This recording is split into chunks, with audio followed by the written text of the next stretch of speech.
讲到咱台湾的，伫个太平洋地动台顶悬，常常会发生地动。讲到这921大地动到今已经是26年了。为了要互民众了解当着地动要安怎保护家己，逐年拢举办这国家防灾日，就是希望讲，若准真正当着大地动的时阵，甲这受灾受伤的人数降到上低。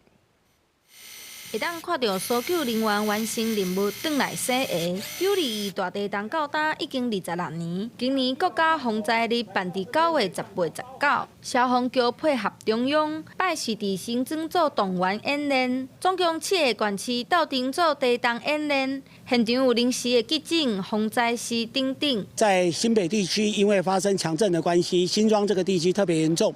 那我们开始启动第一阶段，我们自己特收的整个救助。那同时也向中央申请跨县市的支援。现场除了有提供防灾室予民众避，阁有设一区互处任务的搜救人员，转来了后会当做清理休困。后勤组小队长表示，因为搜救人员随时拢爱保持身体伫上好的状态。 去工作之后回来，身上会有很多脏污，所以我们会有做除污。那我们所谓除污就会做一个，就是 break white，他们从脏污进来，然后会变成干净的，准备我们的防灾食品。那这些食品就是可以存放比较久，而且很容易烹调。我们只要简单的热水一般的水加热就可以使用了，而避免我们在灾区因为有一些。